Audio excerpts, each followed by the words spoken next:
Hello, and everyone, and welcome once again to another video. This took a while more than I expected to because I was sick, as I told you anyway, and also there were some things that we also needed to take care of. But welcome to a new series that I'm going to try to do with one of my personal best friends in actual real life, which is not going to reveal himself because of his own reasons, which is going to be, if you want to name your own channel, you're more than welcome to. I will. My channel is dragonunharm, and that's the name of it. So for today's video, we're going to do something really fun. It's going to be part of, I'm not sure, like, if you want to see more of these and like in general, and like the idea, because I do like this idea, is that today as a Yu-Gi-Oh player, I'm going to guess Pokemon cards. We're also going to do another part when he, as a Pokemon player, guessed Yu-Gi-Oh cards, but we'll get to that. First off, we're going to start with this one, but of course, if you want to see more videos like this, and just let me know in the comments down below if you, well, interested in that, as well just in general if you want to help support the channel, you know, the usual stuff. Subscribe to the channel if you want to, it really helps a ton. You have no idea why, no idea how, but without out of the way, let us begin. So, what do we have? Alrighty then. To all the new viewers, before we start, I just want to make a very. I want to say something. It's taken us a long time to try to translate a lot of ideas from the Pokemon TCG into the Yu-Gi-Oh TCG. This is not something that just happened overnight. It's not something that even happened over 1 or 2 years. Me and teamndl, we've been working on this for around 4 years. And in Pokemon, there's a concept called energy attachment. And the best way to translate that is when you summon a level 1 or level 2 monster from your hand to your field in order to obviously sacrifice it to summon stronger monsters. That is the best way. I just wanted to bring this up before we start. Is that good? Yeah, that's good. Also, what you said reminds me of the thing that we used to do, which is a very, very stupid thing, that we actually did Pokemon versus Yu-Gi-Oh just for fun, and I always crushed you because Yu-Gi-Oh is so fast compared to Pokemon. It just, like, immediately killed you. You did not crush me once or twice. It was four games in a row. Oh, yeah. It was 4 games in a row, and I even played slow decks. It was actually almost a year ago. Oh, right. It's been a while. It's been a very long while. And we've been working on this for a while. It was October last year. It was October last year. Yeah, and we've also been working about this idea and everything for a while. I know it's became more popular, but we're working on this for a very long time. Regardless... Yeah? No. I just wanted to say, unlike other videos that you've seen of this kind, I actually play the Pokemon TCG, like, a lot. Like, I know everything about not only the new cards, not only of the new sets, I'm also pretty much up to date of the second something comes up. So don't think of this as just some Yu-Gi-Oh player. Like, I've seen other people do this, that they have a couple of friends show them a couple of cool cards. No, I'm showing teamndl and you folks out there a bunch of cards that are some of them are currently good, like really good, and also are interesting. Oh, they are very interesting. Anyway, all right. So the first card we have here is Beedrill V, from what I'm seeing here on my screen. Correct. So this card, I'm not going to read everything because I don't think that matters. Of course, it will be appearing on the screen for you guys to read for your enjoyment. But apparently, I believe that's grass energy 40 times. I don't see and understand what it is. It's called Twindle. That's the bad attack. Okay. That's the bad attack. Flip 2 coins. The attack does 40 damage for each heads. Basically, that's like in Yu-Gi-Oh, you know, coin things are not always the good stuff. But Swarming Sting. This attack does 50 damage to one of your opponent's Pokemon for each of your Beedrill Vs in play.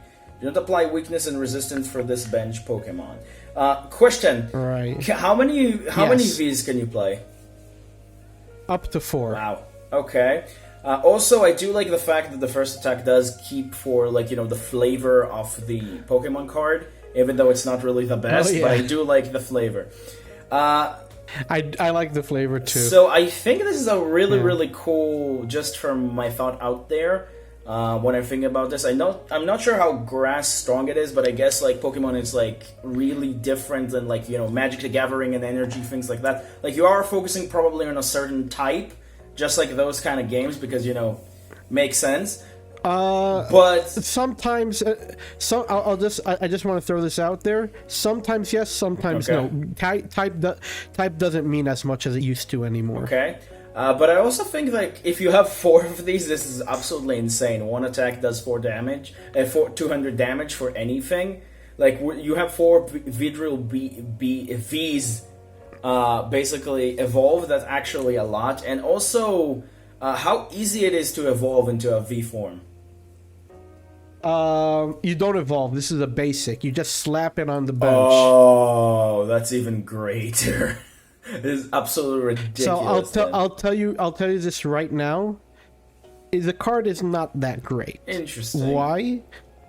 Because we have so many ways to counter it. Oh, okay. It would be like I forget the name of the monster, but there is a monster in Yu-Gi-Oh. I forget the name. You definitely would remember this. That basically gets an extra 500 attack for each of the same name in play.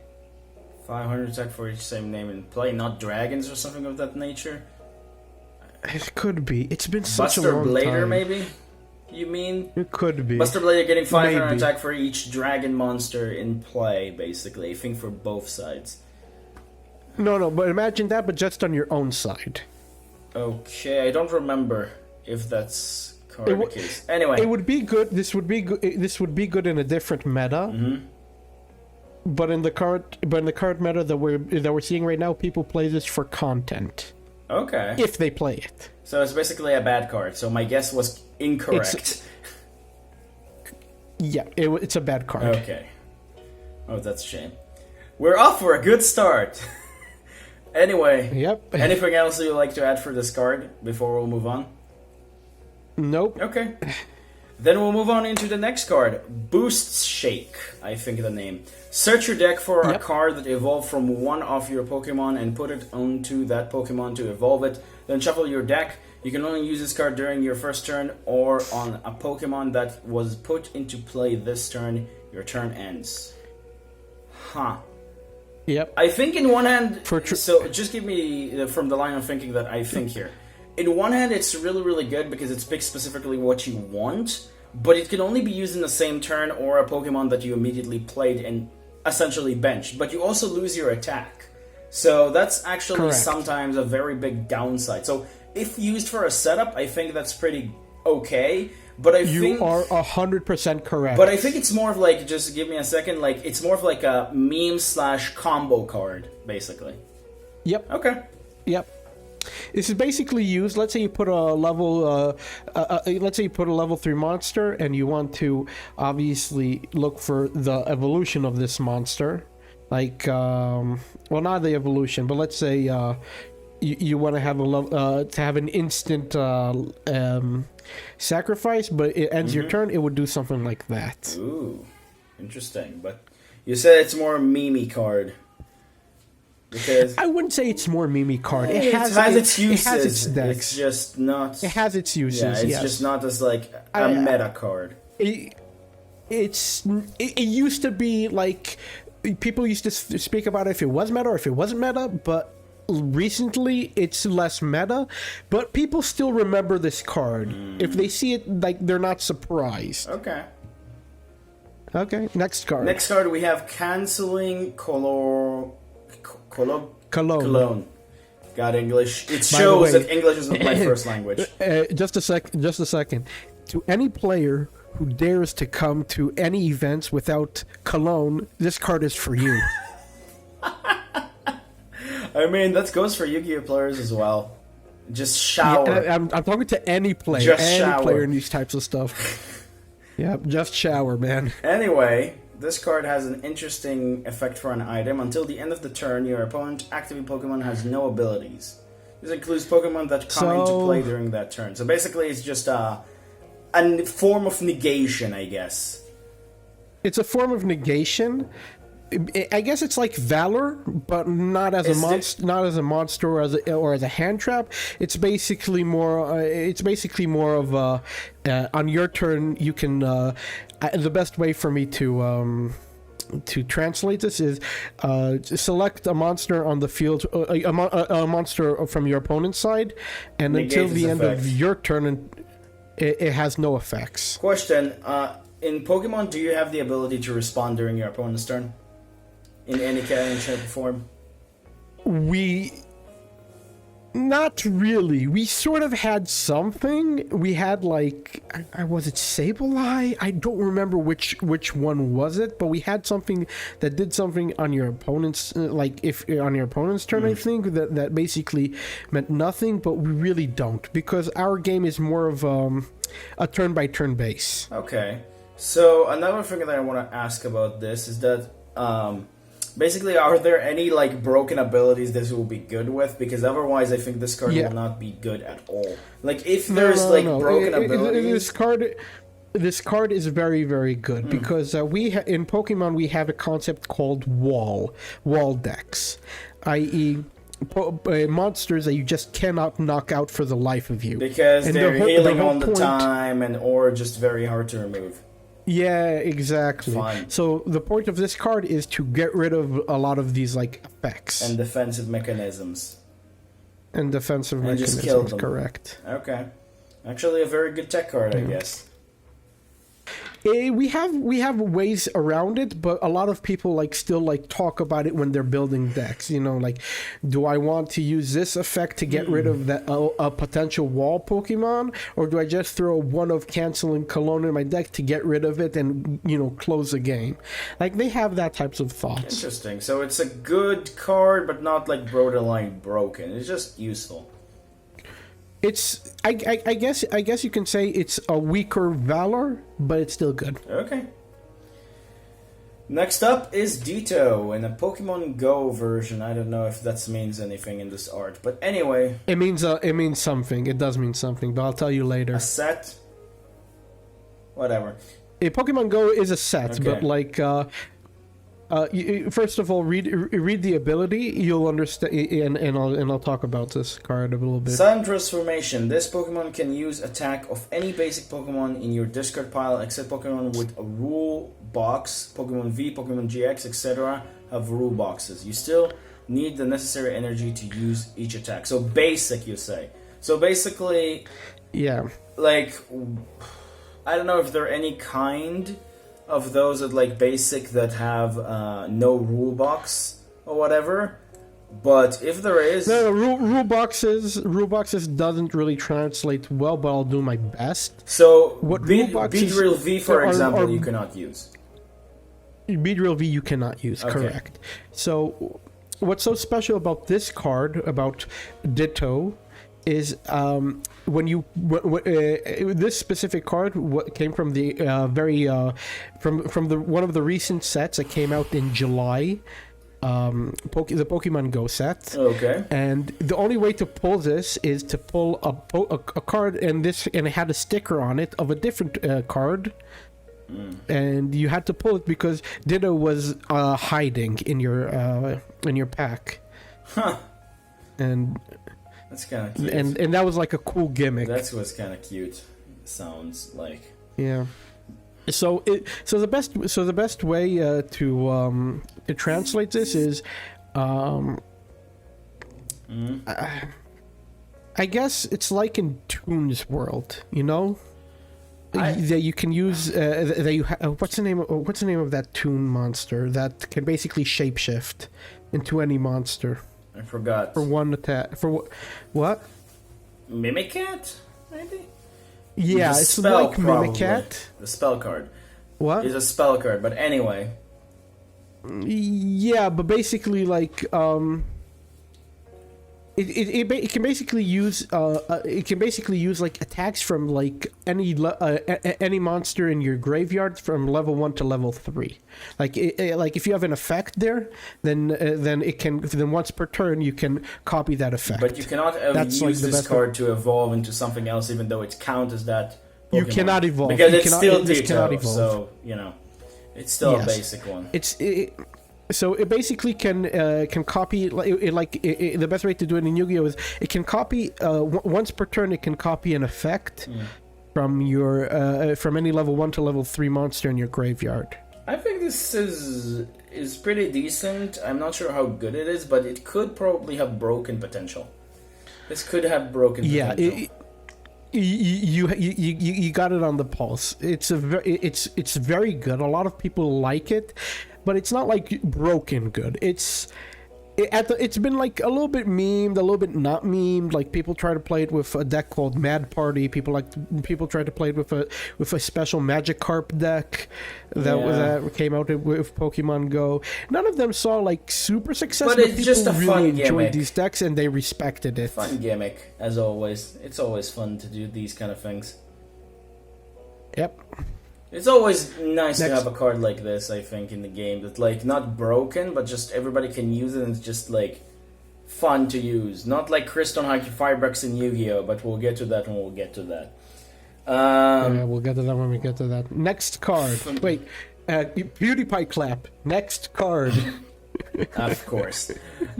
Familiar Bell. This is our next card. It's another item card. Search your deck for a Pokemon with the same name as a Pokemon in your discard pile, reveal it and put it in your hand, then shuffle your deck.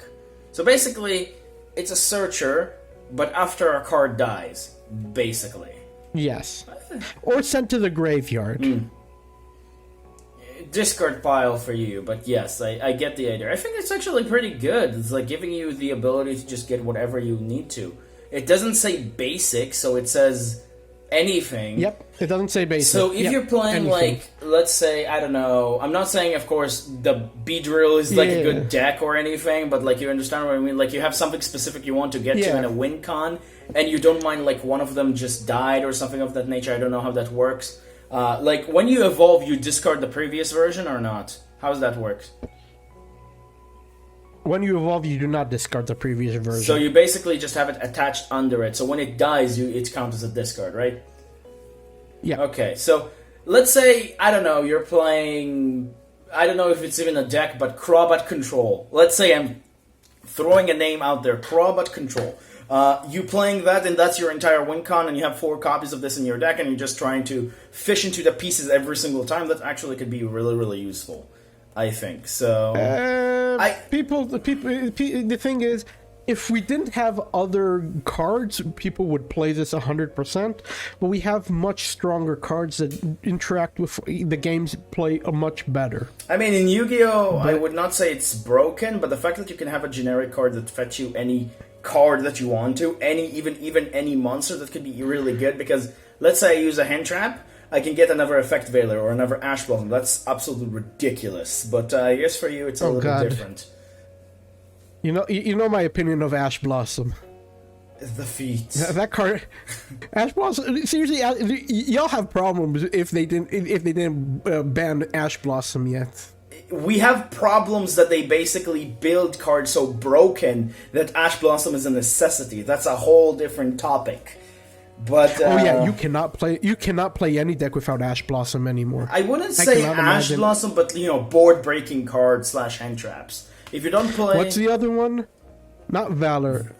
What's the other one than Ash Blossom? There's a lot of them. There's Infinite Impermanence. There's Max C and Master Duel. Max C. Master Duel is in only have Max C. We don't have it in the TCG. A shame. Wink, wink. Maybe in the next ban list we'll get it back, but I doubt it. Honestly, Ash Blossom is stronger than Maxi, but they're both super broken. Oh yeah. Ash Blossom is basically just saying no. It's basically a card that just like you activate the Maxis and your opponent just like if you draw a card with it. I played Yugi. I played Master Duels when it came out. Oh, God. I remember. Oh god. Next card. So you're saying that card, just like to finish it off, is just not really that good. It's okay. It's okay. It's not good, but it's like, if that's all we had, we'd use it. And we wouldn't cry about it. Ooh, okay. And you have now a supporter card, which you can only play one supporter card during your turn. So it's unlike an item card, you can play this more. Like, you can play those more, this can only play it once. So this is... You can only play supporter... Irida, I believe? Irida. Yep. One from the Irida. Arceus Yep. games, I believe, right? The leader of the Pearl Clan, I think. I think so. I think you're right. Anyway, Look at search your her deck. left. Look at her left hand. She has that Yeah, I think it's a pearl. pearl thing. Yeah.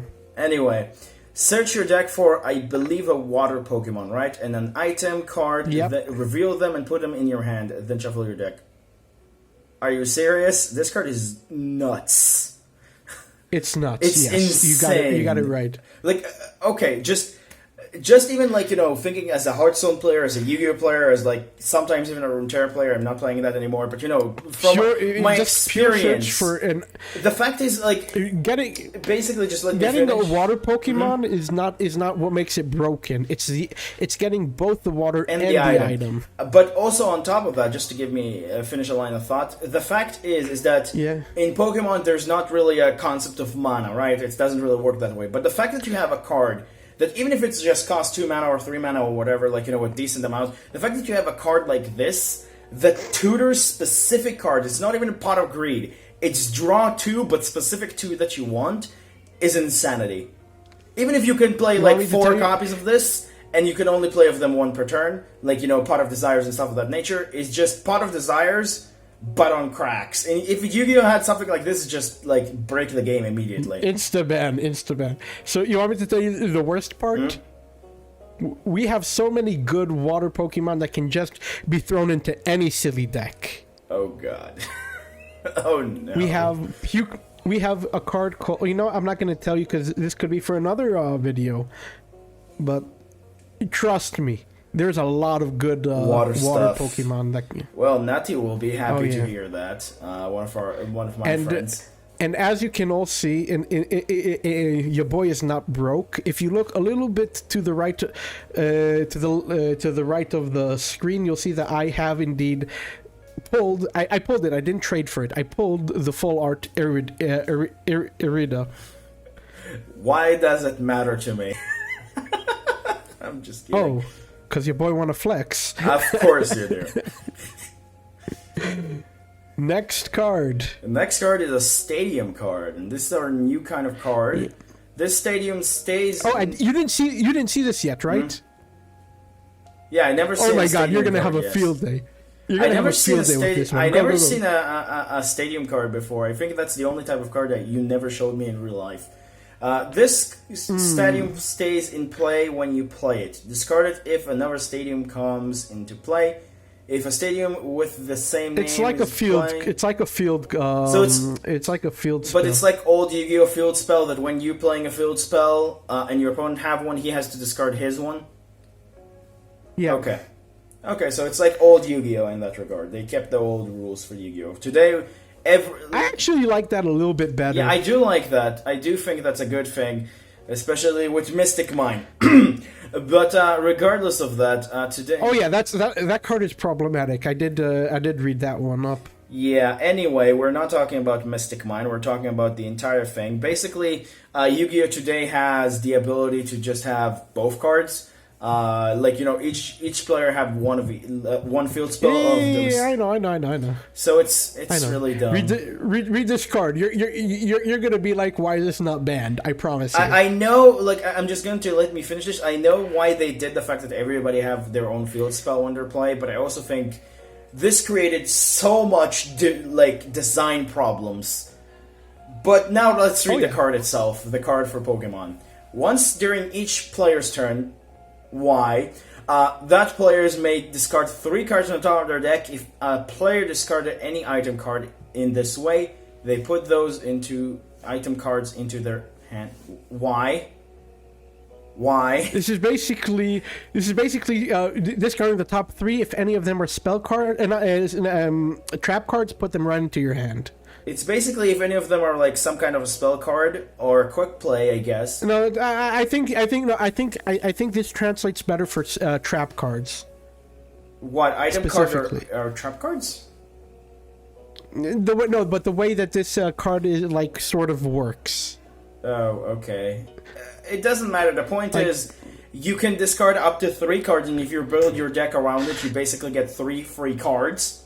And both players can get benefit from this. So if you're playing the mirror match, It's very fair. It's very fair. Yeah, it's very fair. And if you're playing a mirror match, that's basically you both benefit. So this card is, well, if it was in Yu-Gi-Oh cases and you can draw through your specific trap card, like, trap cards, or even spell cards, this will be absolutely ridiculous. Why? Why is this a thing?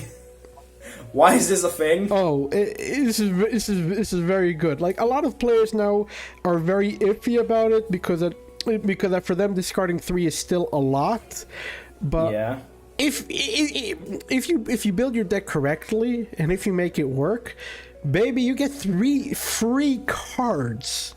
And you can also get rid of the stadium immediately during your turn, too, so your opponent will not get the benefit if you have another one.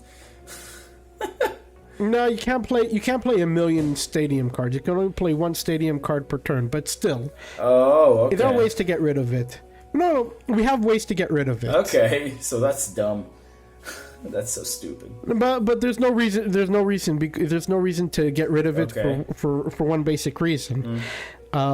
Many times your opponent doesn't have a deck that's built around that, and they'll usually just discard.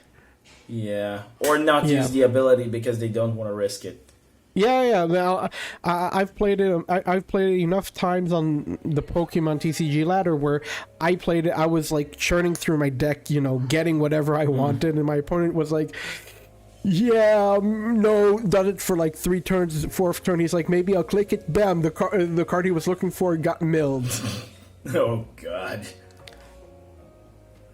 Yeah, but this is not. By the way, remember I was hyping you up for a card from this from what I was going to show you. This is not this that wasn't card. It. Really? This is not that card. This is just a really good. But this is a really good card. Okay. Okay. Next card. Next card we have Protection Cube. Prevent all damage done to a Pokemon this card is attached to by attacks it uses. It's an item card that you attach it to a Pokemon? It's a tool card. You basically attach it. It's like, how Bubble Man has a bubble gun card? Equip cards, basically. It's basically that. Equip cards. Yeah, it slipped my mind. The one good thing I'll say about GX, they had catchy names for all of the cards they played. They had really catchy names. I would say it's like this. So basically, I get the idea of what this card is. There are cards like this in Yu-Gi-Oh, definitely. Like, not... Yeah, it's not... I'll be honest with you off the bat, it's not that great, but it's still kind of fun. Is there something you wanted to say? Because I didn't hear you. I don't know, it's cut off. Sorry. No, then I'll repeat myself. Like... It's not a powerful card, but it's still like in some fun decks, if you're just trying to be silly, it's a good card. I think it is. It's like a card that just feels like, not exactly, but like Moon Mirror Shield, but you don't get the bonus thing that when your opponent attack you, you're getting additional 100 attack whenever. You're always going to be 100 attack more than your opponent. It's kind of like the same idea of like a cheeky equip card, basically. That it's just like, hey, it's a fun card, a battle trick card. It's cool. It doesn't really do a whole lot.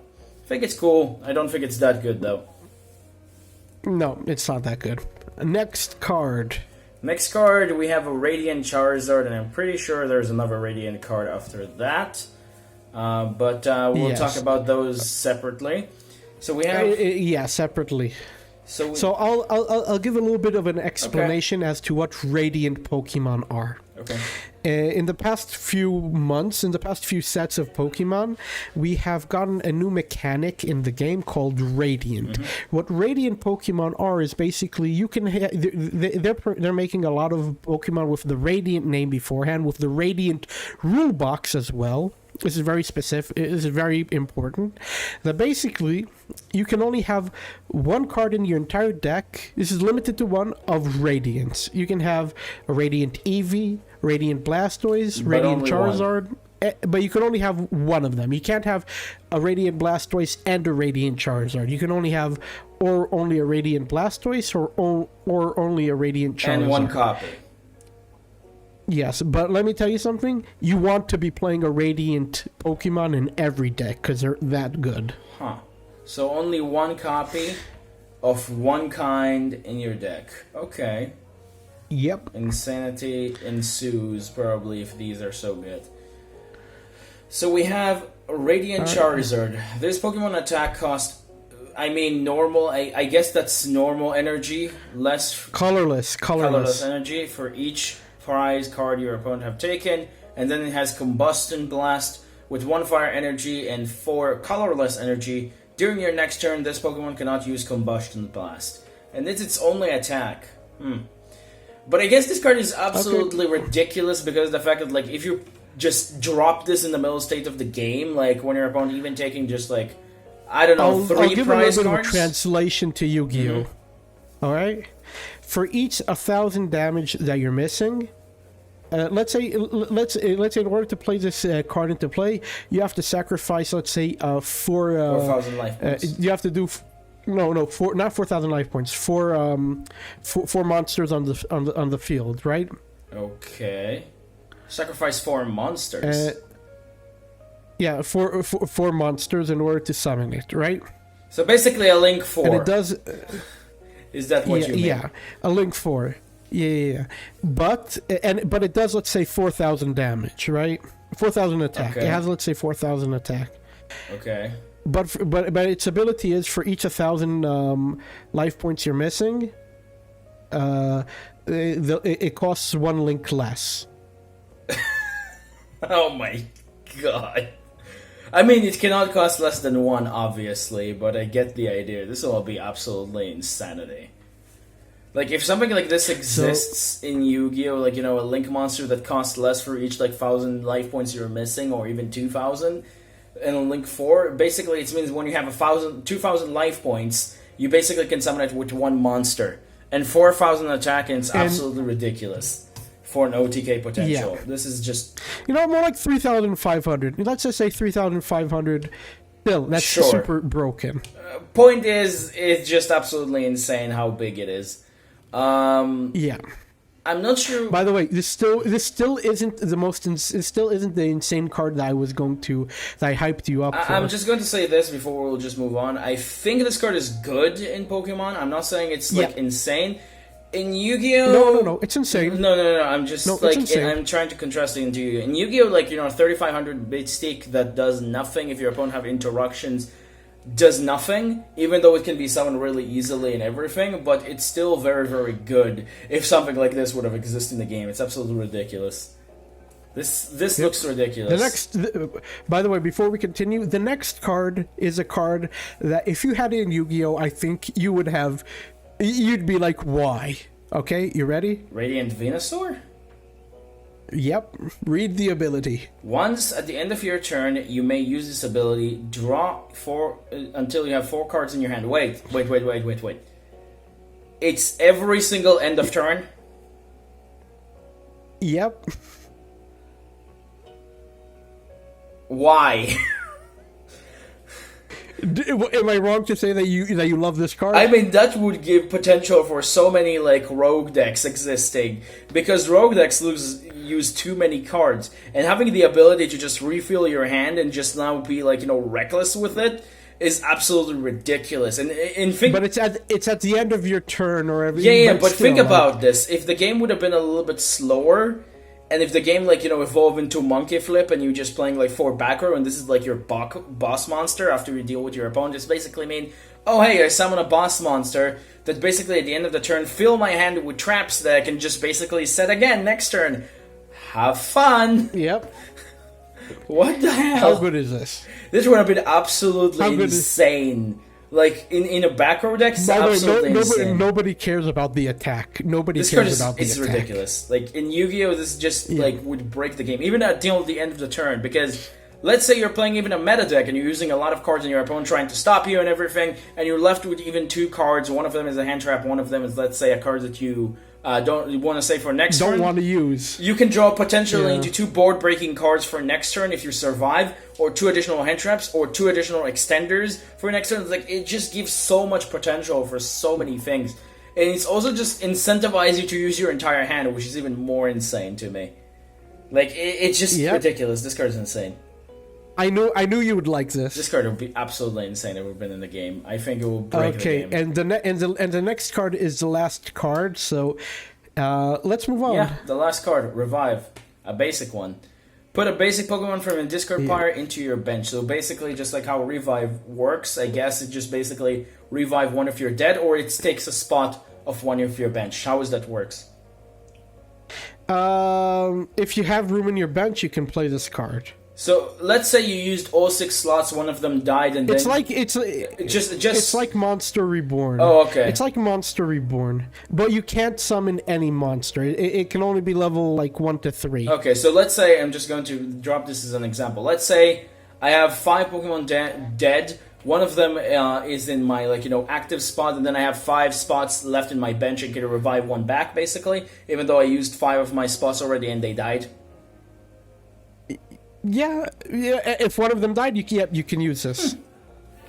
I mean, it's not like the real revive that revive it, the full-grown Pokemon, but it's still, I guess. Hey! There's a good reason why that's all banned for 15 years, and it'll go back to the ban. Watch your language, young man. But I think it's still pretty good. Like, the fact that you can just build a Pokemon again if you have the additional resources is kind of good. I mean, it is a Monster Reborn for, I guess, level 4 or lower if we count it like that. But it's good. I mean, Pokemon have the easier way to search things, so I guess you can count this an in-archetypal Monster Reborn, so that's pretty decent, I guess. Pretty fine. Yeah. Like the Adamanticator Signs, I think that's the name of that one. But point is, pretty good, I think. It's not insane, but I think it's pretty good. What do you think about it? Oh no! When we had it, I think it saw some play. Yes, it didn't see like all the play in the world because we had Sacred Ash. I think at the same time, Sacred Ash saw a little bit better play. We had I think it overlapped with Rescue Stretcher for a bit. It's still a good card. Okay. So yeah. All right. So how did I do? Pretty good. Oh, pretty good. That's fine. We'll see how we will do in our next part. When we'll do it, of course, when we'll have the time.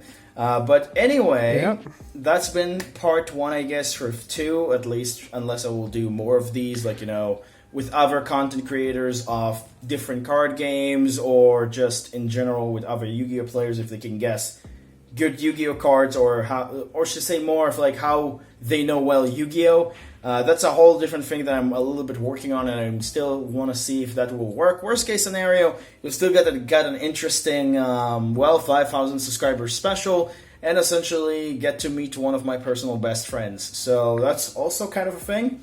But yeah, that's pretty much. Yeah, we've been friends for like 7 years now. 7? Really? That's been. Right, because I remember why the D&D thing and the thing was like 7 years. The D&D thing was like 4 years ago, but yeah. So yeah, we've been friends for a very long time, and that's actually extra hilarious. But that's pretty much does it for the video. Hope you enjoyed. Hope you got a little bit of a glimpse to see how broken Pokemon is compared to Yu-Gi-Oh, but how our game is still absolutely insane. And if cards like this exist in our game, we'd be dead. So yeah. Hope you enjoyed. See you in the next one. If you want to, you're more than welcome to search dragonunharm, which I will leave his link in the description down below if you want to check his channel and check his content. And of course, I will see you in the next one. Bye-bye. Say goodbye. Bye. Bye.